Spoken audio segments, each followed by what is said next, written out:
Welcome to the virtual colloquium series In Conversation, Arts and Culture for Well-Being, organized by the Humanities and Human Flourishing Project at the University of Pennsylvania. My name is James Powelski. I'm professor of practice and director of education in the Positive Psychology Center at Penn, and the founding director of the Humanities and Human Flourishing Project. I'd like to extend a warm welcome to those who are joining us live and to those who are watching the recorded version of today's event. The mission of the Humanities and Human Flourishing Project is to understand, assess, and advance the well-being benefits of engagement in arts and culture, focusing on individual and collective human flourishing. We're grateful for support from the Drew and H.J. Heinz II Charitable Trust.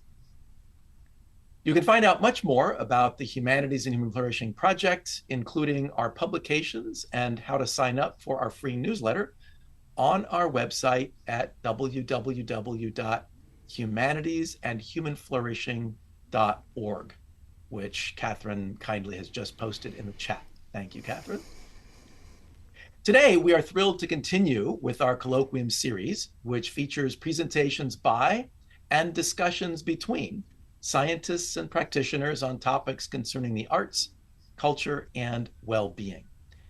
Before we turn to our distinguished speakers for today, let me preview the plan for this colloquium. We will begin by hearing two 20-minute presentations, one focusing on science and one focusing largely on practice. Then I will moderate a brief discussion with the speakers before opening it up to a Q&A with all of you. At any point during the session, feel free to enter questions or comments in the chat.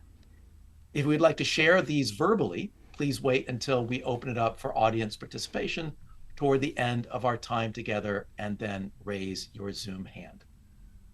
And with that, let's turn to our speakers. I am particularly delighted to be able to welcome our two speakers here today. I first met them last year at the International Positive Psychology Association meeting in Brisbane, Australia.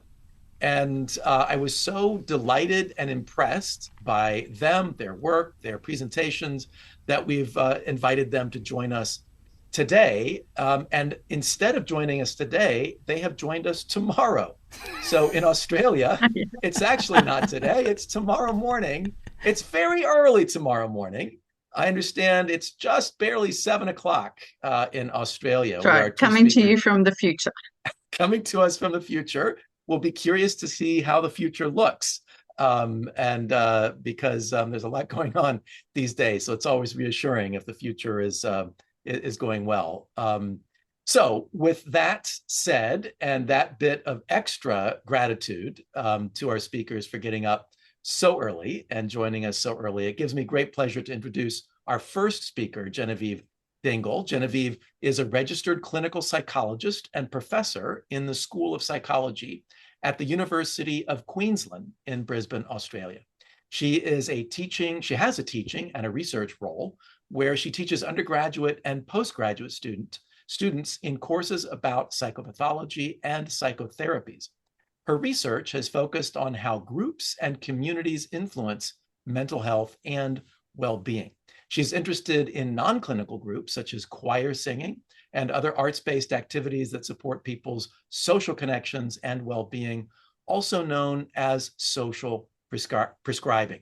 She's the Arts and Culture on Prescription panel lead for the Australia Social Prescribing Institute for Research and Education, which has the great acronym ASPIRE, and a member of the Australian Music and Psychology Society, the Arts Health Network, and the Arts Health Research in Australia Collective. Genevieve, it's a delight to have you with us. Can't wait to hear what you will share with us. Thank you. Thanks for that warm welcome, James, and also thanks to Catherine and Sarah Sidoti for organising us and this event. It's really lovely to have this opportunity to share our work. I'll just make sure that my slides are going to share. How is that for everybody? Great. Yeah, all good. So yeah, I'll kind of make us a little bit smaller so I can see my whole screen. Yeah, so as you just kindly said, my name is Genevieve. My best contact if people should have questions or thoughts after the Q&A today that pop up, please contact me. My best email is on the slide there, and also just acknowledging that I have been working reasonably closely with my colleague Melissa, who's following me this morning. And Melissa is actually located at the University of Southern Queensland up on the Darling Downs, so that's about, let's say, an hour and a half drive sort of west of Brisbane, and that's her contact there on the screen as well.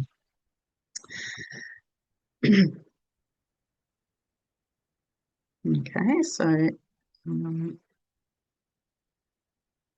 this is the bit that we worried about.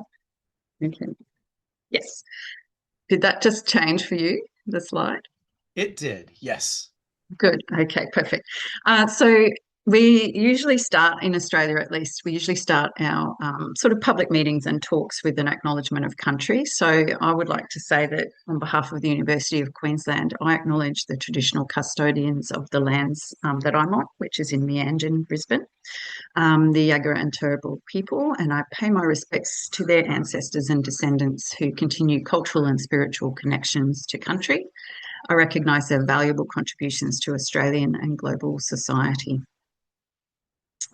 So a little overview of my sort of 20 minutes segment this morning. I'm going to talk a bit about unmet social needs and how they impact on health and well-being. I'll then talk about social prescribing, giving a definition and some general models. I'll present some evidence from projects here in Queensland about the effectiveness of social prescribing, and then I'll talk a bit more about how it works. So some of those mechanisms, in particular, focusing on some arts and health or arts on prescription projects that I've been part of. So I'm going to start off with this quite concerning statistic, I suppose, which is that there are a minority, but a significant minority of people, about 10% of people attending primary care, so general practitioners, that are taking up something like 30 to 50% of appointments. So they're the frequent attending patients, if you like. And there's been quite a lot of research done on this population, and it's been found that they're not attending for more and more medical types of care. They're actually attending because they have unmet social needs. So when we're talking about unmet social needs, we're talking about needs in one or more of these social determinants of health domains. So this is an infographic from the Australian Institute for Health and Welfare. A lot of the work that I've been involved in is really zeroing in on the social support or social isolation and loneliness kind of segment here. But of course, you'll see the overlaps. You know, a lot of people that are presenting with social isolation, marginalisation, are also experiencing, say, unstable housing, unemployment, poverty, low levels of education, a whole range of barriers and unmet social needs that sort of prevent them from being able to access a lot of the resources that are available both in the health sector but more broadly in the community. And that part there about loneliness or social disconnection has actually been highlighted recently by the World Health Organization. So they have a commission on social connection that aims to see the issue recognised and resourced as a global public health priority. So they're halfway through their commission term, and they've released this report, From Loneliness to Social Connection. You can get that free on their website. And it describes the scope and the impact of the issue of loneliness on health, different types of health and mental health. And it also describes a whole range of different responses to loneliness. And in the community addressing loneliness section, social prescribing very much comes through in that area.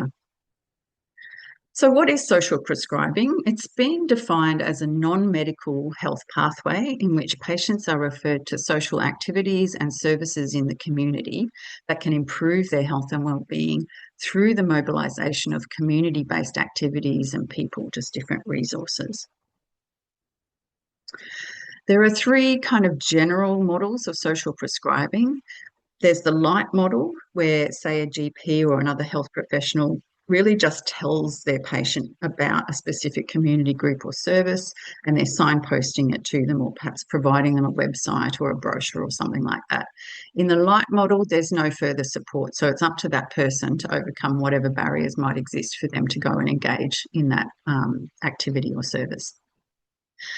The medium social prescribing is where there's actually a health facilitator who can give extra advice around health behaviours, self-care, maybe digital resources like online therapy programs, and also signposts to those voluntary organisations, self-help groups, etc. in the community. Most of what I'll be talking about in terms of the next few slides on evidence, though, are based on this holistic model, which has a link worker as the mediator of the social prescribing. So say the GP or health professional will refer a person who they've identified as having unmet social needs to the link worker, whose job it is to screen them, find out what they're interested in, what their needs are, what their barriers are, and then try and find local community resources, groups and services to help engage them. And then importantly, they will follow up. There'll be kind of a reiterative number of sessions and meetings and chats that they will have over a period of time.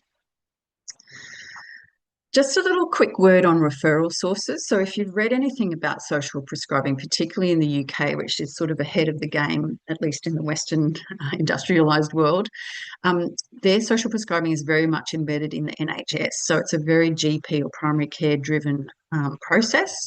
And it looks a bit like what's shown here in the infographic. So there'll be a person who's identified as being really lonely or marginalised, having those unmet social needs. They'll be referred usually by the GP to a link worker. They will work together to develop a social plan, and then they will go off to the community sector to engage in activities. That said, elsewhere, and in particular in Australia, referrals are coming from mixed sources. So that can include hospitals, emergency services, other community agencies, and also self-referrals or family referrals. So one example that's been published recently, I've got on the slide there, is talking about conceptualising how social prescribing works within urgent and emergency care. So to point 3, this is some of the evidence that's coming out of some of the trials here in Queensland. This first one was it was meant to be a 3-year trial, but we literally started collecting data. I think it was the week before COVID closed everything down. So it ended up being an 18-month evaluation. And it was across 5 sites in southeast Queensland. So if you're interested, there's a protocol paper, an 8-week outcomes, and then an 18-month outcomes paper that are all open access. So this little map on the left here are the sites. So we're clustered around Brisbane, which is in the lower sort of eastern corner of the state. And all of these sites are sort of metropolitan suburban locations. So Brisbane South, Brisbane North, Brisbane West, and then down on the Gold Coast, which is about an hour's drive south of Brisbane. It's one of the few controlled evaluations that has happened with social prescribing. So what we did here was we found some GP services quite close to the community centres where the social prescribing was being offered, and we simply enrolled people who were frequent attenders at those GP services. So you can see the control group here is GP treatment as usual, so frequent attenders who did not come into social prescribing but went to their GP as usual.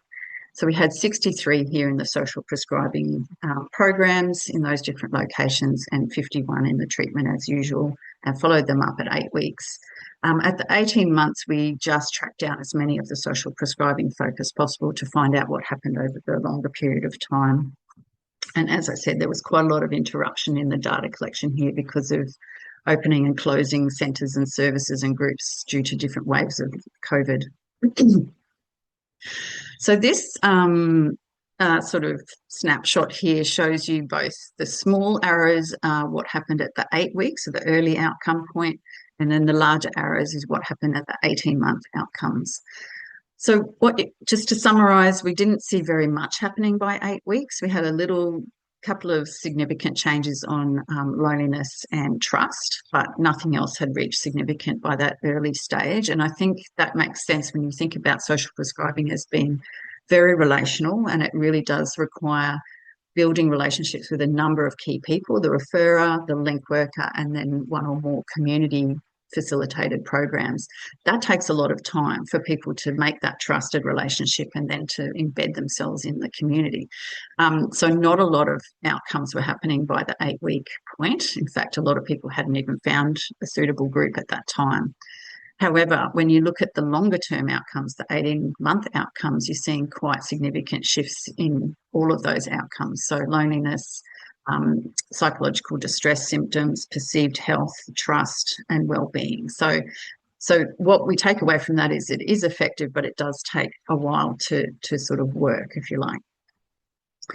And in terms of what people were actually referring into, it was very diverse. And this is the whole point of social prescribing. It's not a one size fits all. It's not like a therapy program. It's very bespoke to that individual. And then you have to find something that's going to work for them where they feel comfortable and they feel a sense of belonging. So a whole range of different types of groups here. And I suppose the one that we're going to focus in on a little bit more today is the creative arts, which was accounting for around about the 17% of different programs.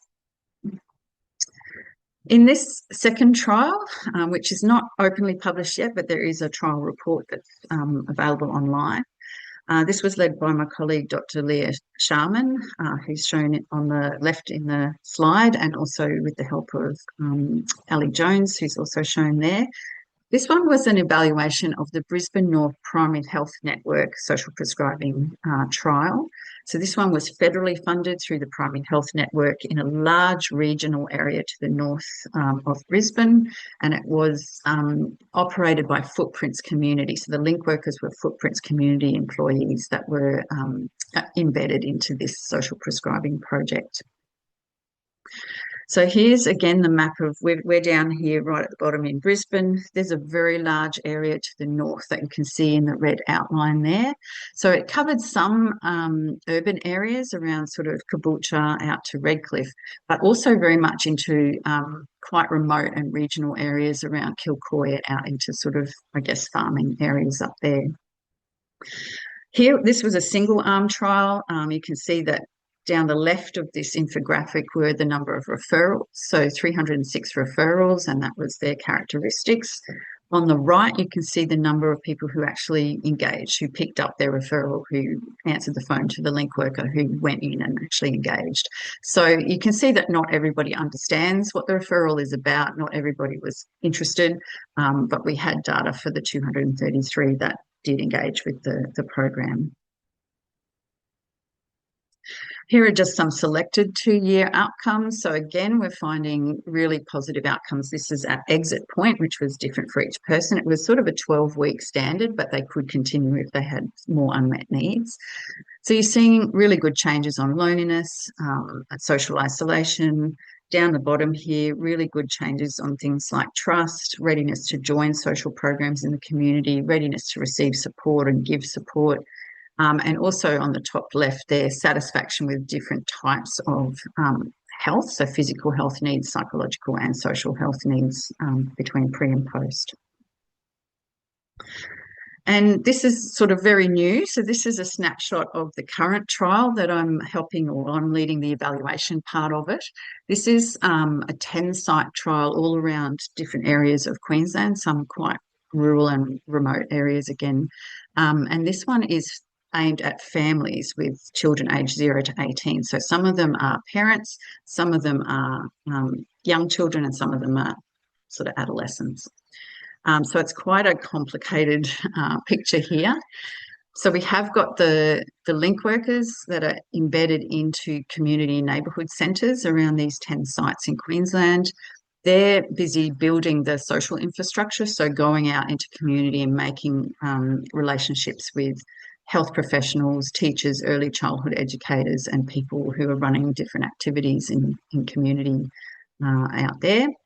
And then they're running their social prescribing. So again, you've got the people referring in to the neighbourhood centre, having a number of sessions or discussions with the link worker, developing a plan, and then going out to try some kind of community activity or service as part of that social prescribing. So we've only just got our first set of data in at 7 months into what will be a 2-year evaluation. This is just a very quick snapshot from the 240 people whose data we've just had uploaded by the link workers. And you can see the breakdown of the programs that people said they were interested in joining. The largest area there is social emotional wellbeing. So that's a little bit vague, but it reflects a model that exists about holistic health for First Nations or Aboriginal Torres Strait Islander folk. And there's quite a lot of Torres Strait Islander and Aboriginal people coming into this trial. So that reflects the kinds of programs that they're looking for. You can see still here arts and culture is 16%, physical activity, recreational groups 18%. Some are interested in doing nature-based groups, some with young children are wanting to do a parent and child group. So again, it's quite a range. So that's all I can tell you about that trial at the moment. It's just a little snapshot. I also wanted to sort of perhaps focus your attention, if you're interested in this area, on some really great arts and on prescription resources. So you may be aware of the Arts on Prescription Field Guide that was produced in the US. That one's quite a toolkit. It's really user-friendly and it's available on the website. In the middle here is the Rutledge Handbook of Arts and Health, which I have a chapter in. It's just been released. It's quite a large book, and there's lots of chapters about different types of arts and health, arts prescribing different types of arts. And on the right, as James would know, there's the Oxford Handbook of Positive Humanities. So there is a chapter on there about the contribution of the arts to basically human flourishing. Okay, and then my final piece, and I will have to go quickly, is how does social prescribing work? So this is a couple of examples I'll just very quickly introduce you to that were the backstory for me actually being interested in and getting involved in social prescribing. This was a project called Upbeat Arts. So it's a community-based organisation that runs arts-based groups for people with ongoing mental health problems. So I was embedded with this group for their first year of operation in Brisbane, and I evaluated their community choir and the creative writing group. These are groups run by arts professionals, not therapists or health professionals. And we measured things like the Warwick Edinburgh Mental Wellbeing Scale, as well as their participants' identification with their arts group at 3 time points. This is a photo here that shows a combined picnic day that we had at the art gallery with the 2 groups. And so what we found is that their mental wellbeing significantly improved over time, and that to the extent that the people identified as I'm now a member of the choir, or I'm a writer, I'm a member of the writing course, it was significantly related to how much they increased in mental wellbeing over time.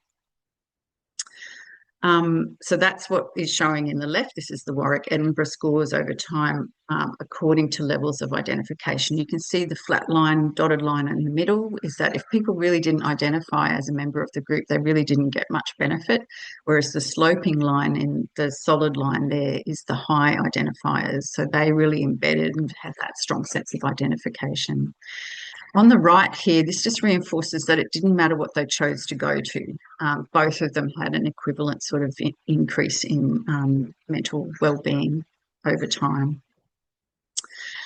And then we found out a little bit more rich detail about how it actually worked by doing semi-structured interviews. So this was an analysis with 25 choir member interviews and 23 creative writing group interviews.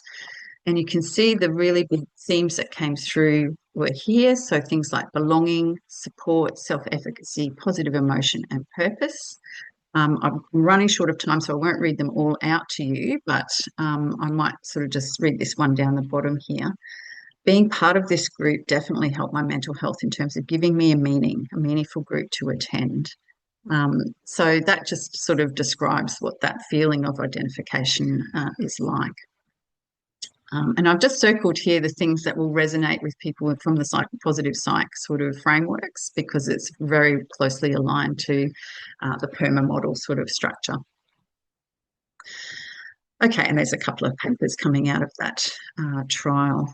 And I will just sort of say that although I don't normally work with positive psychology, I normally work with social identity theory. So the ideas here are that when you identify strongly with a group or community, you start to be open to giving and receiving those sort of psychosocial resources from the group. And that's more than just support given or received. It's things like how you see yourself affects your self-esteem, it affects your mood, your sense of agency. So there's a whole lot of research done in different types of groups in different contexts that has shown this, and we've summarised it in this 2018 book here.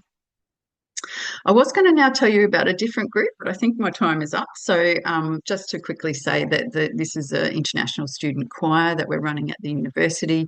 Very similar ideas. Again, a controlled trial where the people in the choir got the benefits on well-being and sense of belonging to university, whereas the people in other international students who weren't in a choir didn't get those benefits. Couple of papers there. I won't labour this. I will just end on this slide, which is Katie Warren and colleagues' work from the UK talking about a framework to look at this from a complexity science sort of model. So the different levels of understanding of what the active ingredients of these arts and health arts-based groups are. So we're looking at not just what's happening in the activity itself. We're thinking about all the factors involved in the context, the people who are involved, particularly the facilitators, as well as the other group members, and how that sort of provides resources, as well as, of course, the activity and the project. So with that, I'm going to hand you over to Melissa to talk a little bit more about particularly the people side of this equation. Thank you so much, Genevieve. That was really fascinating. I don't think that was 20 minutes. The time just flew by. That was really, really I'm looking at wonderful. my watch going, oh, I've got to stop. I couldn't believe it. I was, whoa, wow. That was, what that happens when you go into flow. The time just kind of goes by quickly. So thank you. Really, really wonderful. Look forward to talking about that, the work in our conversation time. But at this point, I now want to welcome our second speaker, Melissa Forbes, who also got up early tomorrow morning to be with us. So thank you, Melissa. Melissa is an associate professor of contemporary singing. Now, let me just stop there. Like, that just sounds like a dream come true. Like, what a wonderful position. An associate professor of contemporary singing.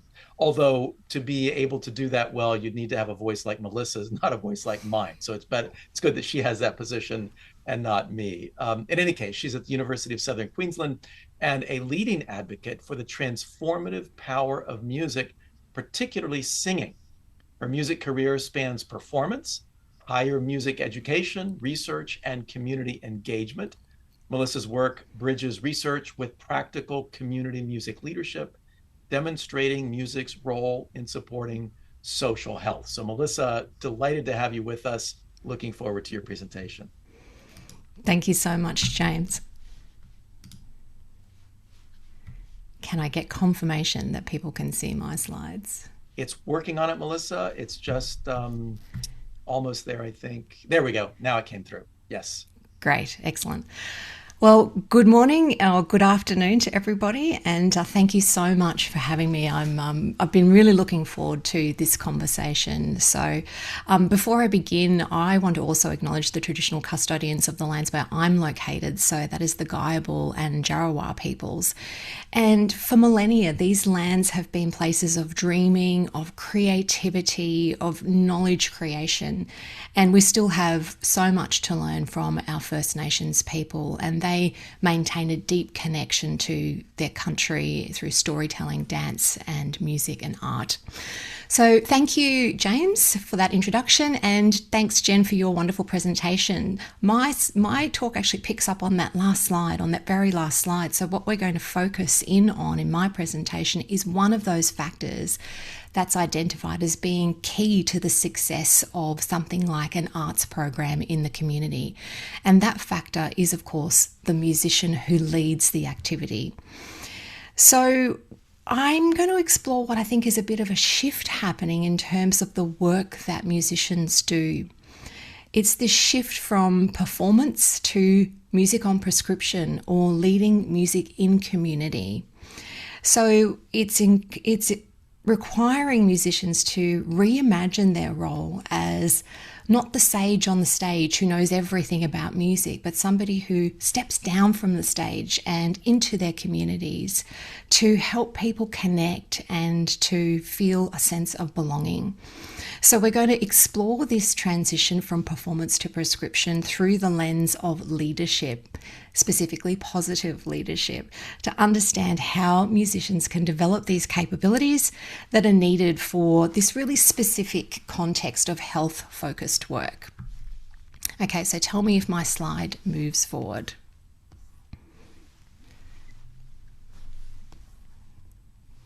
Yes? Working on it? Not yet. Thinking. There we go. It went. Yes. Okay. Just a little delayed. There's a bit of lag. We are a long way away after all. So my journey into positive psychology and music leadership began with a discovery, and it's reflected in the paper that's on the screen. So this is a paper that I wrote with my colleague Irene Bartlett, and we interviewed a range of music facilitators or leaders of community singing groups. We wanted to know what that experience was like for those musicians, and we used the PERMA model to explore our data. And what we found that was these music leaders aren't just helping their groups to thrive and flourish, they're actually experiencing those benefits themselves. And so I wanted to quickly give you a few examples from the PERMA model using some of the participants' words to describe their work as music leaders. So in terms of positive emotions, the two top emotions, joy and love. They say, I hardly know the members of my choir, but I absolutely love them. Someone else said it's like walking into a hug. In terms of engagement, they all experience that flow state when they're working with their groups. The hour and a half goes by really quickly. Time just flies. I enter into music and I lose myself.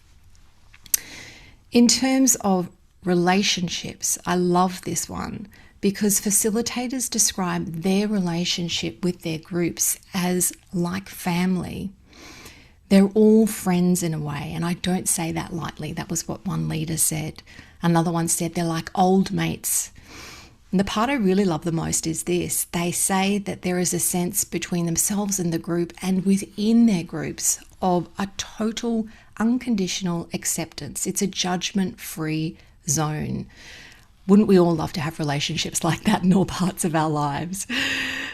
In terms of meaning, our leaders felt a really strong sense of privilege and service to be able to do this kind of work. They described it as something very profound to me. It's a privilege to be able to facilitate a choir like this. Another said it has given my life purpose. Another, this is work that really matters. You're a part of something bigger. And then in terms of accomplishment, they experienced this kind of perfect match between their skills and the work that they were doing. One said, I felt really well suited to it. It makes sense of the skills I have. They could creatively problem solve. They could naturally and intuitively respond to group needs. So they've had this great sense of accomplishment and achievement. And so these data points demonstrate that facilitators, or music leaders as I'm now calling them, experience well-being across all 5 PERMA domains through their work. And I think this makes a pretty compelling case for community music facilitation as a meaningful well-being enhancing work for professional musicians. And so this early discovery in my research sparked a larger question, and that is, how can we intentionally develop musicians' leadership capabilities to support both their own well-being but also that of their communities?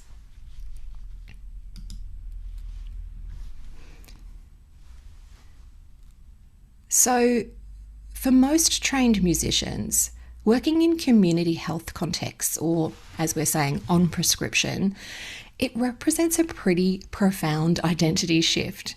So as Jen and I have written about in the paper on the screen, musicians face unique challenges. It hasn't moved on for us. Okay. Do you want, there we It just did. Okay. Yeah, so there's going to be a little bit of lag and we'll just... Very annoying. Okay, so the paper on the screen is one that Jen and I wrote with a general practitioner or doctor called Dr. Nick Aitchison and a performing musician, Krista Powell. And we write in this paper that musicians really do face unique challenges when moving from traditional performance situations or educational roles to working in health-focused community work.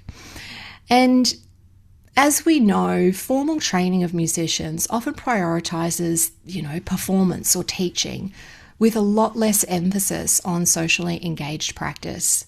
And so musicians who are transitioning into music on prescription or working in community, they often need to critically reflect on who they are as musicians, what their values are, and they might have to ask themselves, what could excellence look like for me within this community context? And so my own experience as a practicing musician is an example of navigating this transition, but I kind of just stumbled my way through it. I didn't even really know that I was making the transition. It's only in hindsight that I'm able to kind of make sense of my journey. But I was that typical musician who had been trained for excellence at a conservatorium. And I entered this world of performance doing lots of gigging and recording, doing my own marketing, booking all my own gigs. And after a few years of that, I was left feeling like really unenergized and unfulfilled and pretty disconnected, to be honest, from music and from the joy of music making. And I was doing okay, but I really wasn't enjoying it. And so a few years passed, and in around 2017, I helped establish a Parkinson's singing group here in my local area. And through that, I was introduced to this world of participatory or community music, where trained musicians like myself lead music groups for all sorts of reasons. But excellence isn't really one of them, not in that traditional sense. So not in the sense of achieving these really high musical goals. We have other goals. And working with this group has been a real gift for me because it's opened up a whole new way of being in music and a whole new way of understanding the power of music. It was not about how good I was compared to other people or about how many CDs I could sell. I'm showing my age. It wasn't about how popular I was as a musician. It was a completely different orientation towards helping other people experience the joy of music making. And so, like I said, I was kind of stumbling my way through this. This was all kind of happenstance. But if I'd known as a young musician what I know now, I may have actually started on this community path a lot sooner, I think. And the reality is that music education, particularly at the college or university level, doesn't offer this type of work as an option to pursue. It doesn't really cover it in curriculum. Although I think this is slowly changing, which is a good thing because I do think that we need to offer our budding musicians all of the potential options for work that they can explore. So I went about researching and writing a book that I wish I'd had as a budding professional musician. And I wanted to raise awareness of community work for musicians and the profound impact that it can have on community members. But as I said at the beginning with my PERMA study, the profound impact it can also have on musicians as well. And so this book that I've written that was released last year in October, it provides practical strategies for musicians to harness their strengths and to foster belonging within community groups. And I think also importantly, strategies for articulating why this work is valuable. And so there's chapters on identifying strengths, creating positively energizing relationships, building group identity, and developing systems thinking alongside a bunch of reflective exercises and interviews with really, really inspiring music leaders from across the world who all exemplify so much of what I'm talking about today in this presentation. So the way that I've structured the rest of this presentation draws on the structure of my book.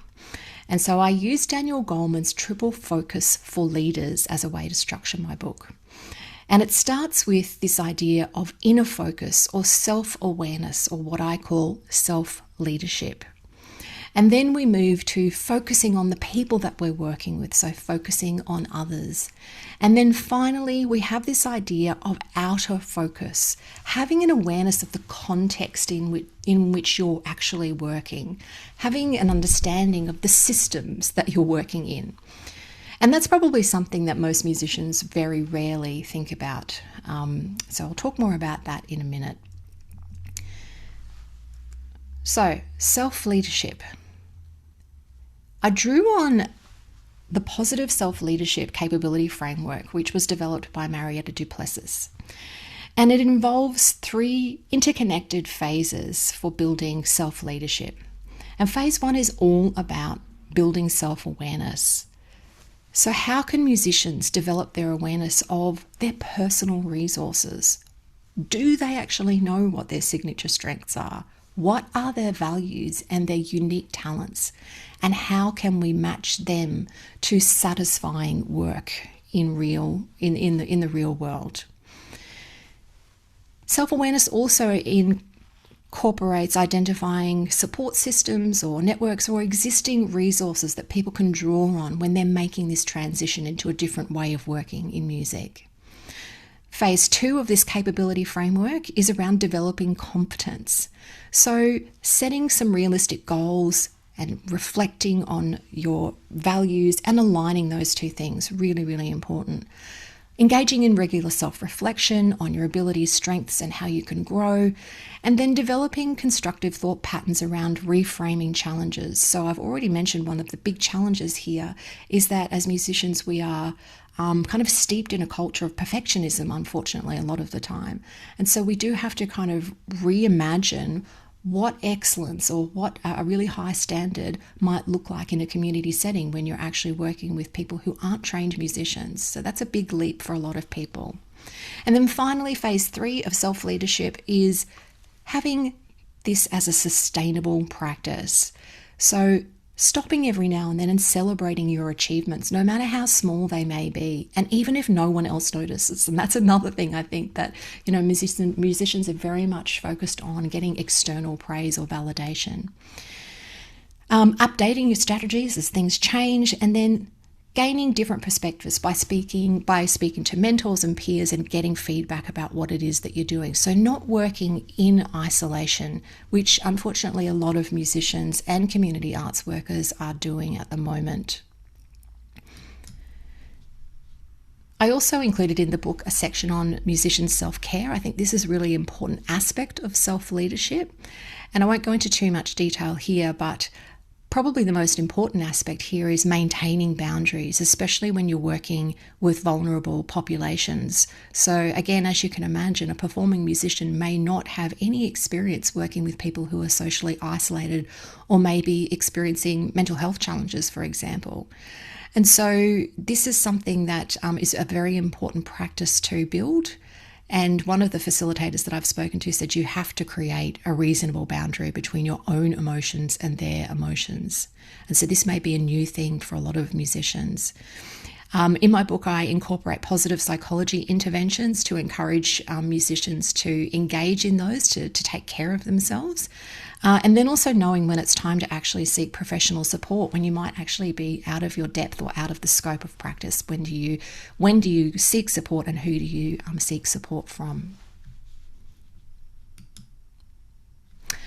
All right, so now we're moving on to the second area of focus for our leaders, and that is focusing on others or leading others.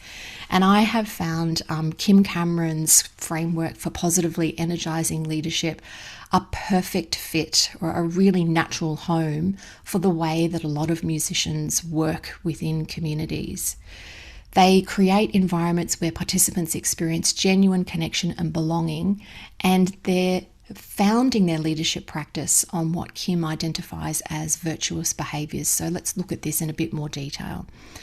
Positively energizing leadership has 4 key strategies for leaders. The first one is creating a positive climate. I see musicians doing this all the time when they're working with their groups. It involves generating energy and maintaining group momentum. And musicians are really intuitive. They can kind of gauge the emotional temperature of the room. They know when to give it a bit more energy or when to pull back. And one of the leaders that I worked with said it's like a mutual giving of energy. So creating a positive climate is a really important strategy for our music leaders. The second strategy is building positive relationships. And I've touched on this previously in that earlier paper. These relationships, they kind of transcend other types of relationships. It's a family-like atmosphere, but we're not family.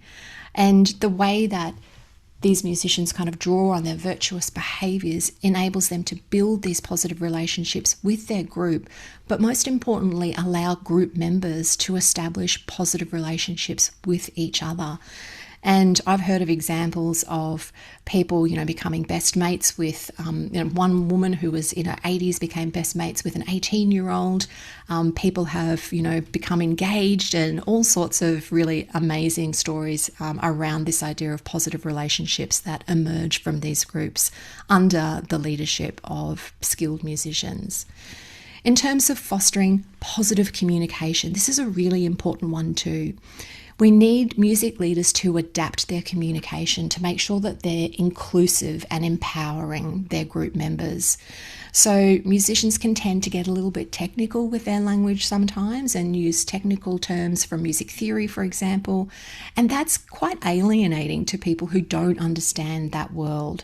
So one example was a group leader wanted their people to sing in staccato, and so she didn't use that term. She said, I want the phrase to sound like raindrops on a window.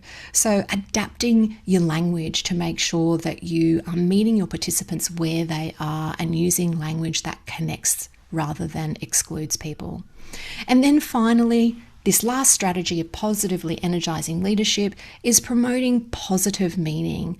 So leaders help participants to find a deeper purpose in their musical participation. One person reflected to me that we all want to know that the work that we do makes a difference to someone, and I think that this work actually really matters. And so I see group leaders all the time emphasizing collective achievement over individual performance and really giving people this experience of being greater than the sum of the parts. So in positively energizing leadership, our leaders are drawing on a really strong foundation in virtuous behaviours. They include being compassionate and kind and forgiving. And a great example of this is that almost universally in the groups that I've observed and the leaders that I've worked with, they have a rule that mistakes are completely welcome. You can make any kind of mistake and it's totally fine. You will be forgiven. Mistakes are actually a good thing because people can come in feeling quite, challenged by having to rise to the musical occasion if they're not musicians themselves. So that is a universal thing that I've observed. And it's founded within these virtuous behaviours of being compassionate to the people who are in your group, being kind to them if they can't quite get what you're asking them to do, and, forgiving if they do make mistakes. And I think gratitude is one that I lean on a lot with my Parkinson's singing group. So I always thank my group when I meet with them. And the reason for that is that for people with Parkinson's, it's really hard to just get out of the house. There's not a lot of motivation there to actually get out and socialise. So the fact that somebody, or 20 or 30 people with Parkinson's, have gotten out of the house on that day and come to singing, to me, is something that is a huge achievement and something that I'm always very, very grateful for. So I always express gratitude to my group around that. And what does this all do? Well, in positively energizing leadership terms, it creates positively deviant outcomes. So these are results that exceed normal expectations. You might have a group of non-singers achieving a really complex harmony. You might have participants with Parkinson's experiencing improved quality of life.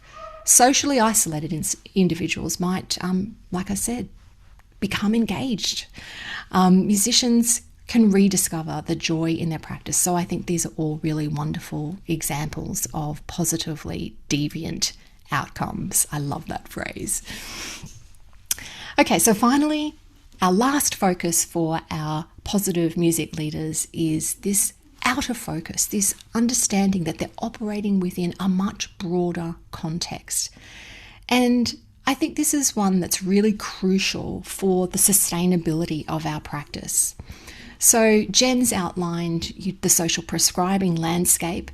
Most musicians aren't going to understand any of that. So, navigating all of that is going to be new to people, but they need to become aware of the opportunities that will lie within our healthcare system as we move towards social prescribing. It's important to be aware of what community resources you can lean on or use, developing partnerships with local groups, community centres, aged care facilities, having an awareness of what's out there and how you might contribute. Also having an awareness that this kind of work is being shown to save governments money. So have a dollar value that you can put on what you're doing to kind of advocate for sustainable funding or for a new program. And then finally, understanding the cultural context that you might find yourself in. So adapting your approach if you're in a new or diverse community and really catering to those local needs and preferences. And so I think that having this kind of systemic understanding, this understanding of context, transforms what we're doing as just an optional extra or something that's, nice to have into a legitimate public health intervention with measurable impacts on social connection and well-being. So to finish up, I just wanted to tell you about my musical hero, and she's on the screen, and her name is Emma Dean, and I think she is the embodiment of everything that I've just described to you. So Emma's a great example of someone who's engaged, I guess, intuitively in this practice of self-leadership and developing self-awareness. She's a fabulous musician, incredibly talented, has worked over many, many years to establish herself as a solo performing artist. She's recorded many albums.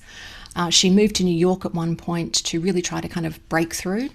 And it was while she was in New York that she had this kind of realization that what she actually really valued in life, which was family, stability, a sense of connection through music, were things that she wasn't actually getting through pursuing that pathway of being a well-known, successful solo artist.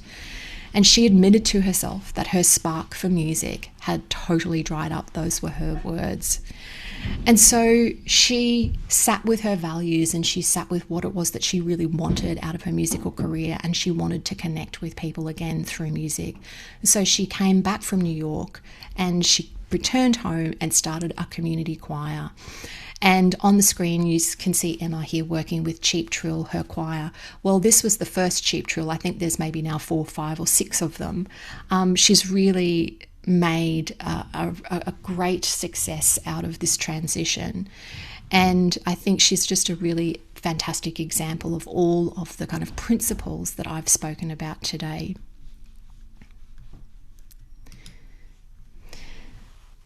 So I've just got a couple of links up there. There's a link to my podcast where I interview music leaders. It's called Leading Notes. And there's also a link to my book. And I'd love to connect with people on LinkedIn. But just to briefly conclude, I think this transition from performance to prescription or working in community groups, it really redirects our excellence as musicians towards building social connection and community well-being. And by focusing on positive leadership as an ongoing practice, musicians can navigate this transition while finding renewed purpose and meaning in their work. And in terms of positive psychology, I think this represents a really exciting frontier where individual and community flourishing intersect with positive music leaders as the catalyst for really positive social change. And Jen mentioned the WHO Commission on Social Connection. We're facing a global crisis of social disconnection. And these music leaders are showing us that if we focus on connection, not perfection, we can transform individual and collective well-being. And this is what I call making music that matters. Thank you. Fantastic. Thank you so much, Melissa. That was really, really inspiring. I love that connection versus perfection. So as we now enter into the conversation part of our time together, Genevieve, I wonder if you could maybe begin. I know that you and Melissa actually work together, so that's an added bonus in this on this hour together. But I'd like to invite you, based on what you know of her work and what Melissa has just shared, what is it that really stands out to you from a researcher's perspective that really is particularly inspiring? Yes, thank you. I mean, where to begin? Because I have been following Melissa's work for many years, and it's great to finally being able to sort of work more closely recently. I think one of the things that stood out for me was the ability, I guess, of the model that you've shared and that you've embedded into your book that covers more than just what's happening on the individual level. So in my background training as a clinical psychologist, we get very much focused on internal processes, the person's thoughts and feelings and sensations and that sort of thing. And we tend to lose sight of the fact that there's way more than that to think about when people are presenting with a health problem or a mental health problem. You've got what's happening internally to them, but then you've also got the interpersonal dynamic with, say, the therapist. And in this case, we're talking about the dynamic between other members of a group and the leader of the group. And then you've got the broader sort of systems level, the context and the economic pressures and structural issues. So it's not easy to really conceptualize what's going on with arts on prescription or music on prescription because there's so many levels to conceptualize. But we are starting to get that multi-level or that sort of more holistic framework going where we're trying to measure more than just what's going on for the individual participants. And I think that's a real gift to public health in general, really, to try and lift our view beyond just the individual and what they're sort of dealing with. Because really for so many people, it is about social determinants of health. It's about, things like racism or the communities they live in being unsafe or something that's really quite outside of their control as an internal process. But it's having that sort of follow-on effect to how they live their lives and how they feel. And their sense of belonging and their sense of engagement and welcome in their local areas. So, yeah, that would be one thing that stands out to me is this complexity theory sort of multi-level framework that you've got that I'm also grappling with. How do we actually capture all of these things at the same time? And if I can have a second point, it would be your slide there about sort of the self-care aspects of leading groups in this health and wellbeing space. We do lead groups that are quite complex and that we don't often know what's going on for them. We don't get sort of referral notes in the way that you would in a health service. You just get people who perhaps have screened to be eligible for a program or something like that. So you get sort of the bare bones. But you don't know what they're going to, what state they're going to be in when they present. You don't know if they've just had an episode of something or they're not feeling good today. And you just have to manage all of those different people with what's going on for them. So that's quite a high level of skill, even for someone who is a health professional. But if you're an arts professional, it's quite taxing. And I think that self-care is critical of knowing there are boundaries and that you have a scope of practice and there are people that you should be referring on to if that person really needs, a health professional. One of the things I've been talking to actually Krista Powell yesterday, who does a lot of this kind of work, community music making with different types of, health and marginalised populations. She was talking about the fact that her group educators, her music educators, are often experiencing what they're calling trauma dumping. So the people in the group, so telling their stories through making music together, and all sorts of very deep and sort of difficult emotional material is coming out. And the group leaders have to know where their role begins and ends, and how to take care of themselves, but also how to redirect that person to something that's more like an individual support person that's got that trauma sort of informed care, because they can't set themselves up as being the one that's responsible for that person's trauma history. That's not really what their role is. So all of that we're still trying to navigate and figure out in this fairly new interdisciplinary field, I guess. So those would be a couple of ones that stood out for me.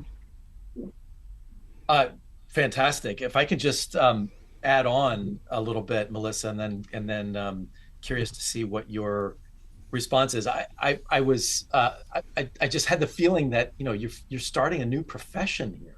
This is just a really beautiful, first of all, reframing of what music is, can do, should be about, can be about. And I know that I have a friend here in Philadelphia who for many years was a professor at the Curtis Institute of Music.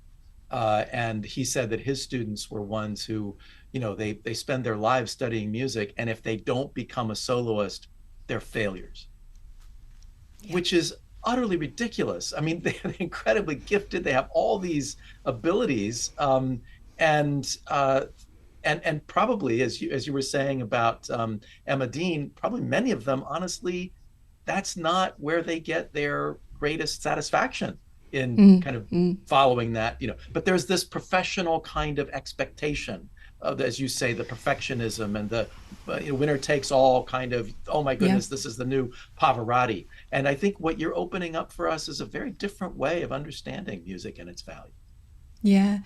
Look, in defense of music education these days, I think there is a bit more open-mindedness about the possibilities. But when I was studying, this was in the early 2000s, and it was in a conservatorium environment, it was never explicitly said, but the message was very, very clear that if you don't win a Grammy or if you don't win our equivalent, which is an ARIA, or some kind of major prize, and you don't have a very high profile as an artist, you definitely have failed. And, that's something that's quite heavy, I think, for a lot of musicians to carry. I think most musicians go into studying music just because they love music. They don't necessarily go in there seeking all of that. But then that is imposed upon them. And that's why I start with self-awareness. What do you actually want? What do you actually think is important? Because for me, if I had had that guided conversation with myself at that time, it would have been, I do value high skill. I definitely value that. But what do I value more than that? I value my relationships with other people. That's the thing I value the most. So how can I use my skills and my abilities to make sure that that's the thing that's always at the forefront? And it's just such a fundamental conversation that's not had enough in any education, I don't think, but particularly music education, because we've had this long kind of traditional conservatoire paradigm that we've operated in, where, which was based in training a few instrumentalists to play for a court orchestra in Paris or something. Do you know what I mean? It's so silly. and I just, as I've developed my own context awareness and my own systems awareness, I think that there are bigger problems in the world, and musicians are actually ideally placed to help us, confront these challenges. I think that's very well said, Melissa. So why do you work with Genevieve? You've got this book, you've got this profession, people can become, these community leaders with regard to music. Why research? I work with Genevieve because she's awesome. And she's a great person to work with, right? Because relationships at the top. But apart from that, I think we're a great complement, actually, because, obviously we've been asked to do this presentation because I have more of a practice background, but I've moved into research, and Jen also has a practice background as a psychologist, but, has a very distinguished research career. But we also, we both love singing, and we both love what choirs can do for people. But methodologically, I think we also are very complementary because Jen's steeped in scientific method, psychological theories, which I have used in my own work as well. But I am avowedly a qualitative researcher. And so, again, adopting that more kind of holistic or systems perspective, I think if we want to really argue for the value of this work, we need to attack it from every angle. Having some numbers or some impressive statistics doesn't always sway hearts and minds. But what might do that is telling the story of the person who was married to someone with Parkinson's, the person in my group whose wife died while they were coming to the group, and that was many years ago now, and he still comes to the group. He doesn't have Parkinson's, but he still comes because the group is so valuable to him. And so I've got like 100 stories like that. And that's the kind of data, if you like, that I collect and I want to present in my research to complement the amazing work that people like Jen do from that more traditional kind of perspective. So I think there's just so many reasons why artists and practitioners should team up with researchers, because this is the way that we're going to present the best possible picture of why this is important. I love that, marshaling both the numbers and the stories in support. Mm. So I want to ask a question, actually ask some advice of the two of you. But before I do so, let me just mention that we will shortly be opening it up to anyone on the call who would like to chime in. So if you want to put a question in the chat or a comment, or if you'd like to raise your Zoom hand, we'll be turning to that in a moment. And I want to ask you a question which is quite current and quite concrete, but I do so both because I would really benefit from your responses, but also because I think this question might serve as a kind of exemplar that others might be asking, that might be appropriate for their own context. So I live in the city of Philadelphia, and a few months ago, the chief cultural officer of the city of Philadelphia reached out and asked us to host a meeting to talk about the new cultural master plan that is being created for the city of Philadelphia. And so in a few weeks' time, we'll have some folks joining us at the University of Pennsylvania to talk about this master plan and how research can be of help, and both to give feedback on it, but then also to help roll it out. So as I'm listening to the two of you, I'm thinking, can you please come to that meeting? Like, it'd be really great to have both of you there. Barring that, obviously the point of, well, let me put it this way. One of the things that we're talking about a lot here in Philadelphia is the cultural ecosystem. And clearly there's not enough financial support, there's not enough stability. Artists and musicians are kind of in a gig environment, and so it's really difficult. Housing is expensive, spaces are hard to come by, et cetera, et cetera, et cetera. Part of this picture, though, it seems to me, is that if we can increase the demand, then that will help justify why we should support the supply. Mm-hmm. And so I personally am all on board with, let's have more music, let's have more arts, let's have more theater, let's have more everything. And that's a tough sell to people who control the purse strings. Mm-hmm. If we can say to those people, we need the cultural ecosystem to be healthy for many reasons. One of the reasons why we need it to be healthy is for individuals who could benefit from these social prescribing plans, from people who could benefit, who have Parkinson's or other kinds of challenges that they could really benefit from music leaders being able to have these community choirs, et cetera, et cetera. So my question for you is, A, does this make sense? B, do you have any advice about how a city like Philadelphia could tap into the research and the practice, and then finally, how someone like me or anyone else on the call can try to help make that case. Well, it's a great opportunity to be right there at the planning table. And this is probably beyond my expertise, but this is just my thoughts. I think a lot of big arts organisations. So in your city, you'll have, the symphony orchestra, and you'll have the art galleries and museums, and you'll have the other performing arts, the theatres, etc.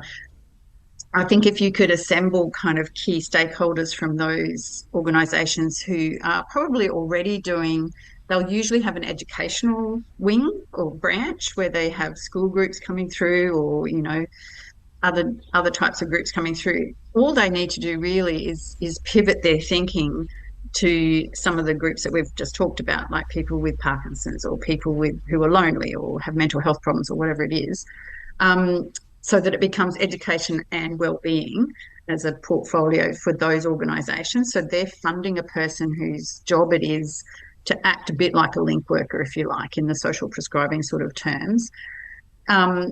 You've already got the resources there. You can already have them engaged with whatever the exhibition of the month is, or whatever the performance is, or, whatever the arts form is.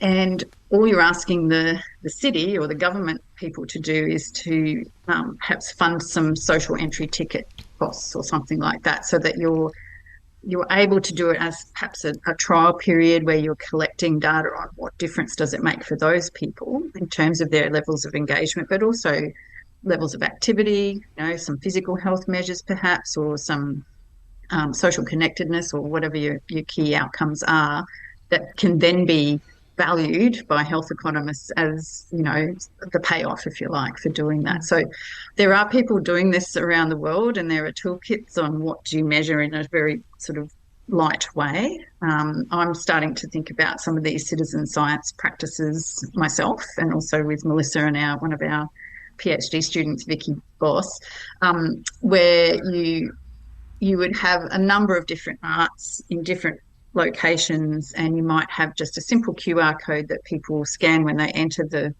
rehearsal or the meeting or the workshop or whatever, and then again at the end, and you're just asking them a couple of questions and seeing if something changes, and you have just an open comments or something like that. So it's very light touch, but you've got lots of people in different locations collecting that citizen science to give you a map of the impact.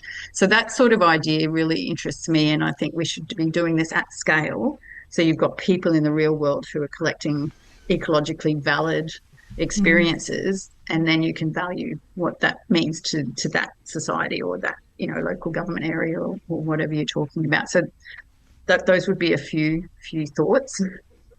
And it absolutely will pay off. If you've got people who are doing meaningful things together and connecting with their communities, they are more active, they are going to be taking care of themselves better, they are going to have more joy in their life, more purpose. Like, it will pay off.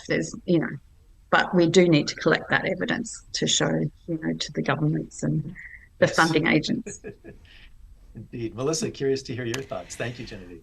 Yeah, I guess I'm going to take a completely different tack. There's been a few things like, Jen, I was surprised to see that I think it was 16% of people were interested in arts in one of your studies. So that, to me, that's pretty low. Then another thing that's in my mind is Nick Aitchison, who was the GP, the doctor that we wrote our performance on to prescription paper with. In his section, he talks about, people, if he's got a patient and he prescribes music to them, they're going to think he's a bit of a quack, because people aren't there for that. And so there's, I think, a lot of awareness building that needs to happen. But where I'm going with this is I wonder whether an element of co-design would be really helpful here, to actually just go and ask regular people, how would they like to engage with the arts? Go to individual suburbs of Philadelphia. If there's a community centre there, talk to those people, ask them what the hyper-local need would be, because these kind of cultural strategies are always pretty top-down, and they're pretty much driven by the existing cultural institutions, which for the vast majority of people are kind of alienating things. that they don't engage with, they don't know how to engage with, they don't think it's for them. So I would kind of flip it and, you know, go out into the communities and ask people, well, what do you want? What do you need? You know, do you have a problem with youth crime in your area? How could we have an innovative music program that kind of addresses that, just as an idea? But yeah, kind of go to the people, see what they want, because we might actually get more buy-in that way. Love that, Melissa. I'm just have a little image in my mind about, you know, I'd love to tag along with you and just go to different neighborhoods in Philadelphia, asking those questions and seeing what responses come, and then saying, we actually have some things that we could do. Exactly. How right? amazing So would that be? Yeah. How fun. Great. So we're now at a time when we welcome questions from those who members of the audience. So if you'd like to raise your Zoom hand, feel free to do so, and just chime in. Edward, you had a question. Do you mind just asking the question you just put in the chat? Yes, Melissa. I was just wondering regarding genres of music that you may have introduced your group to. Do they have a preference? We do something similar here in a hospital setting, and you know, it's interesting to see. I was wondering what your experience was like.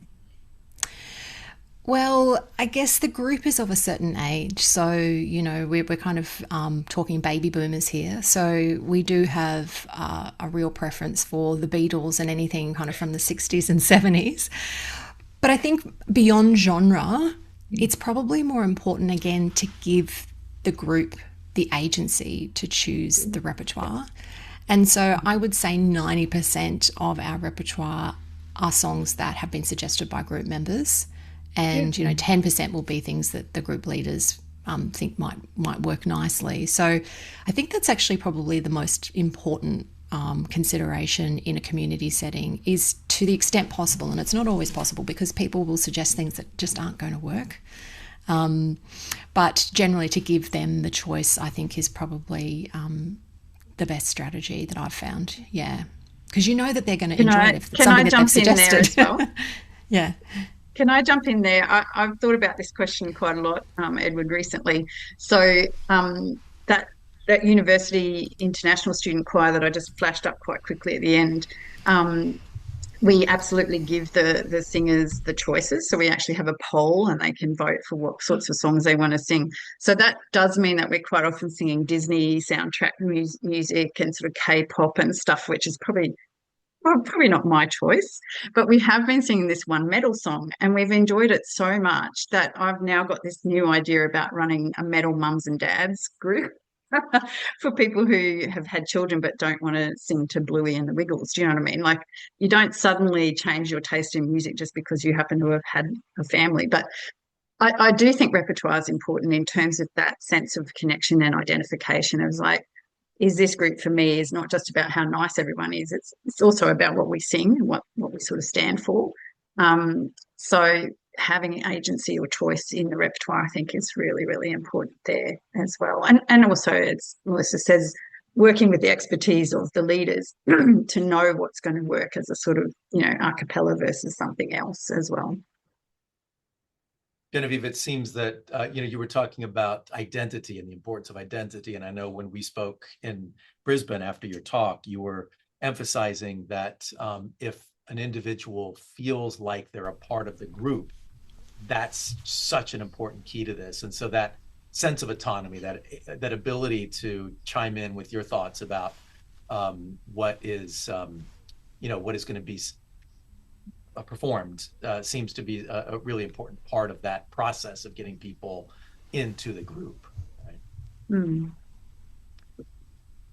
So Alicia, sorry, can we take up the question that you brought up, because I think in the chat, because I think it's a really interesting one, about the role of the medical community, either helpful or not helpful, or how to make it helpful, right? And so I'm thinking, again, just from my local question about Philadelphia, it feels to me like if we could get the medical community chiming in the right way, this could be enormously helpful, a kind of public health kind of thing. But Melissa, you're pointing out that sometimes there's an impact that you're not necessarily counting. Yeah, look, I think it would be the same in the States as here, but doctors are going to have a higher status than musicians. You know, people place a lot of trust in doctors, right? And I had an experience recently where I presented at a symposium on Parkinson's, and all the attendees were people with Parkinson's and their families. And the headline singer was a neurosurgeon. The headline speaker was a neurosurgeon. Wouldn't it have been good if he'd sung, but he didn't. He was a neurosurgeon, and he got up and did a presentation about, you know, all the important things to do with treating Parkinson's, diet and exercise, and the latest, greatest kind of treatments. And, you know, he had the audience kind of in the palm of his hand. And in the feedback later, it was like, oh, Dr. So-and-so was just amazing. And then I got up and we did a singing session together. And I felt that it went really, really well. And we also had a dancing session. Neither the singing or the dancing sessions were mentioned in the feedback at all. Okay. And so to me, that was really interesting, because I would have thought it was something different that they might have experienced for the first time, which might rate a mention at least. But no, it was all about the neurosurgeon. And so to me, that was like quite instructive, because I'm like, oh, we still have a lot of work to do here to convince regular folk that there's something in this. You know, medicine's had a pretty good head start in terms of establishing its legitimacy and its importance and its efficacy, whereas we are only just getting started with showing those things as well. So I think there's just a lot of work to be done. And I'm never going to say that I should take over from the neurosurgeon, obviously. But it's understanding that there are it's that word of complementary ways to attack a really serious problem. That's the message that I'm trying to get through. Beautiful. So we're just about out of time. I wonder if, as we conclude, I could ask each of you since you are calling in from the future, to think about the future, and what is one thing that you hope can be accomplished, can be changed, can become something that is more,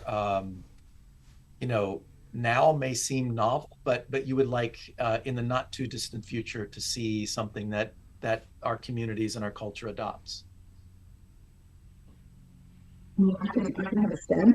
One thing that I would be really keen, and I actually think may happen in about 20 years' time, so it's a long game.